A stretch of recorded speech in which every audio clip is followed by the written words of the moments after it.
Hey everybody, I'm your host Tom Ross, and welcome back to another episode of the Honest Entrepreneur Show.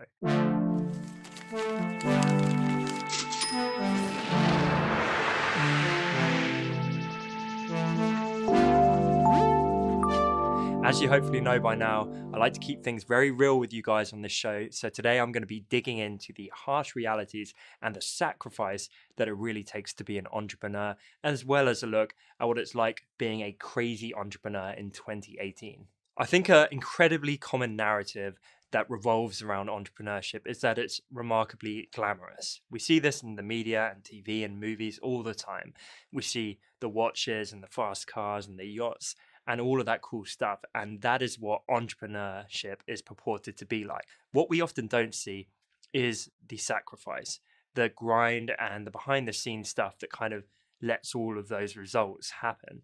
And I think it's really important that we pull back that curtain and kind of stop glamorizing and misrepresenting entrepreneurship for something that it isn't and show it in a harsh, accurate light, because it definitely isn't all rainbows and unicorns. However, something I've actually noticed happening even more recently is that it's become ironically glamorous to be an unglamorous entrepreneur. Let me explain. So, a lot of big entrepreneurs in the space have started to pull back that curtain, which I think is great. They are revealing the realities of being an entrepreneur. But in doing so, everyone who looks up to them suddenly aspires to kind of live the harsh reality that they live. And that in itself becomes glamorous. So it becomes glamorous to say, I work 18 hours a day. It becomes glamorous to say, I sleep on my buddy's couch, or I have a terrible lifestyle, or I neglect my health because I'm a thoroughbred entrepreneur. And so I think whilst it's very important to show the realities of being an entrepreneur in an unglamorous way, it's equally important not to be sucked into glamorizing the harsher aspects of entrepreneurship and kind of see them for what they are as opposed to the end goal in itself. The bottom line is, though, myself and literally every entrepreneur that I either know in real life or follow online, they have all sacrificed something to get where they are. You simply cannot be a successful entrepreneur without sacrifice.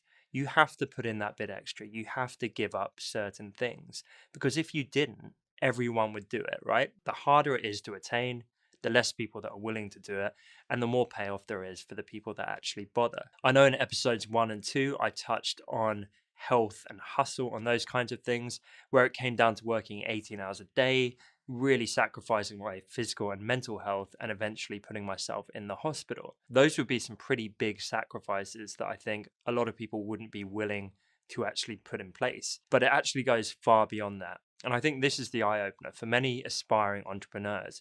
It's not that you simply work super hard for a couple of years, it's that you fundamentally change your lifestyle if this is actually what you want to do. For me, I think a big one is that it is nearly impossible to switch off. When you're an entrepreneur, you are constantly thinking about your business, even when you're not in the office, even when you're not in your business. Your business is constantly in your head. This leads to a lot of sleepless nights, whether you're stressing about a meeting that you've got lined up the next day, or you can't switch off because you're super excited and you've got ideas just buzzing around your head.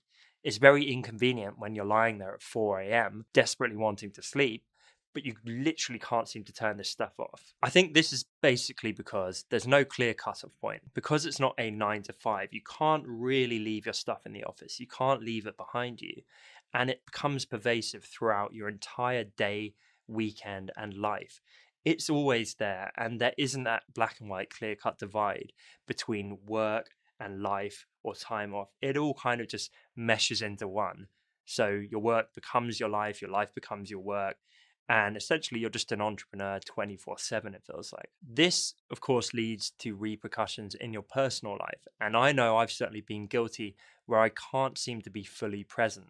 Whether this is with my family, my friends, or my partner, I can't seem to fully engage at points because my mind is still back at the office, or my mind is just whirring away with all kinds of ideas or stresses. Even if it's subconscious, I don't mean to do it. I want to be more present, but it's very, very hard when you feel like your brain's about to explode because there's so much happening there. I look back to my younger years as an entrepreneur, and given that I've been doing this from kind of early teens and then developing it from there, I remember I didn't take a holiday for 10 to 11 years that I didn't work right the way through.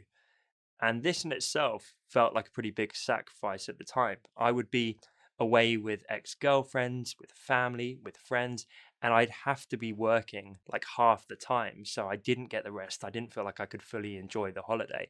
I remember being in Spain where I was running a blog at the time, which was my livelihood, and the hosting crashed. And so everyone else is off drinking sangrias, and I'm in a crappy internet cafe, desperately live chatting with my web host and trying to fix the root problem instead of enjoying my holiday. Another thing that felt like a big sacrifice growing up was the delayed reward and gratification that comes with being an entrepreneur.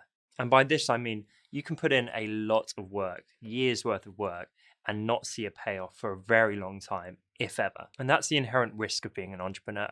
You can work and work and work and try and build something, and it could still fail. How this played out is I saw all of my friends from school getting into graduate positions and getting their foot on the career ladder. And whilst they were moving up in their respective careers, progressing and starting to earn some healthier amounts, I was still there grinding away at this online thing and trying to make that work. And the reward hadn't yet come. Even though I'd been experimenting and learning and trying this stuff for years, it still hadn't kind of hit that inflection point really.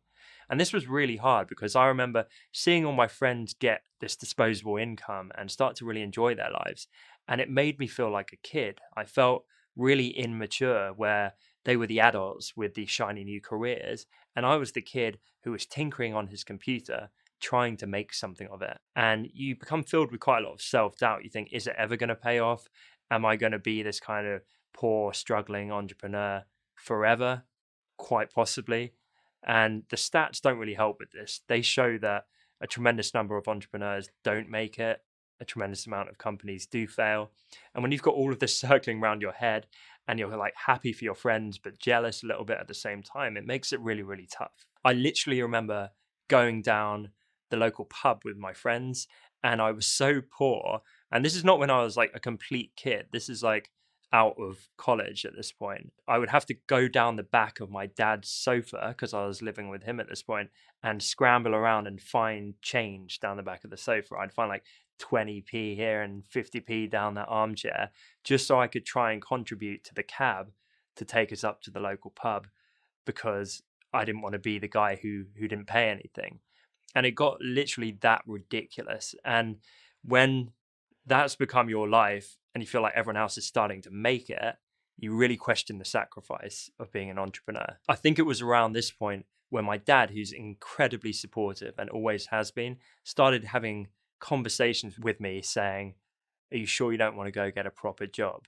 And I know he just had my best interests at heart, but I could see he was starting to worry. He was thinking, okay, this kind of behavior was okay when you're 17 years old, but as you're moving through your 20s here, he was worried about me. He didn't want me to be the guy who was scrambling around for change down the sofa. He wanted me to make a success of myself. And to him, he started to think, well, maybe it's too risky. Maybe it doesn't work, this whole online thing. He needs to go the traditional path. I think where I'm at now, through everything we've built, you don't suddenly reach a point where the sacrifice goes away. It just changes. And I love what I do. I love it so, so much. But I'm also realistic. I know it will most likely put a delay on personal things like starting a family. All of that stuff becomes delayed because you're not in a linear traditional career path. You don't get the job and get the promotion and then have enough savings there and then go have a kid and progress that way because it's so uncertain and it's so all consuming. I feel like my company right now is my kid, to be honest. It literally does feel that way. It feels like you're looking after a baby and you can't walk away and leave it. You can't abandon it because the baby could die, right? So you're constantly thinking about it and it takes so much of your resources that on the back of that, you don't necessarily want to dive into having a family and those types of things because you don't want to do a crappy job over there because you're exhausted and your attention's over here focused on your business. So this is what I mean about it not being left in the office. It really is pervasive. It affects all parts of your life. It affects huge decisions that you have to make in your life. That is just the reality of it. Looking at friends and people I follow, I know people that have remortgaged their house. I know people that have put themselves through tremendous mental health issues. I know people that have slept on couches and endured horrible living situations. And all of them are successful entrepreneurs. This just goes to show my case of sacrifice has to happen for success. I literally do not know anyone that hasn't been through something along those lines and continues to put in sacrifice in some form. And I think it is a myth that you just put in that upfront kind of effort and then the sacrifice goes away and it's plain sailing from there. I don't think it ever stops in some particular form. I think as Steve Jobs said, and I totally paraphrase him here, he pretty much said, when you look at the realities of being an entrepreneur, you would have to literally be crazy to do it. And I think there's a lot of truth in that. There's something a bit crazy and unhinged about wanting to do this, I think. But there is something in all of us, if you're watching this video or listening to this podcast, that compels you to do it. It's just in your bones. You can't help it. You love it. You breathe it, you live it, and you can't do anything else. But on paper, it seems nuts. I kind of wanted to end this episode on a note of realism in terms of having perspective, because as I say, I think it's become quite fashionable for entrepreneurs to moan or glamorize about how arduous their lifestyle is. And of course, there are a ton of positives as well. We do generally love what we do. I think it's also important to think about other people who might not be entrepreneurs who have their own struggles. It's not like entrepreneurs are the only ones that have it tough.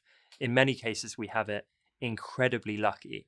And I think if you look at people who are in absolute poverty, who are struggling to pay the rent, who have really, really hard lives, it's good to get that perspective rather than just being bogged down in the glamorous kind of I'm the grinding entrepreneur mindset. Actually take a look at some of these people around you in life and realize they might kill to actually have the opportunities you have. So before we go down that rabbit hole of social media glamorizing this lifestyle, I think that's a pretty important note to hopefully end on. As always, I really appreciate you guys tuning into the show. I hope it is giving you an honest perspective on what it does take to be a modern entrepreneur. I hope you resonate with some of what I'm sharing with you, and I cannot wait to share more in the upcoming episodes. 10 key steps and skills that you need to successfully launch your online business. I really want to condense down the golden nuggets that I picked up over 15 years of trial and error, learning from mentors, watching courses, reading articles, years and years and years of information. I want to pack it all down into one insightful, useful video to help you. Hey, thanks so much for watching this episode. Really, really appreciate you being here with me. If you haven't yet, please do subscribe right here on YouTube. Remember, tick the little bell icon so that you get proper notifications. I really hope you're enjoying the show. I hope you'll stick around for the upcoming episodes. I really want to keep bringing you as much value as possible. So thank you so much for your time, and I'll see you guys soon.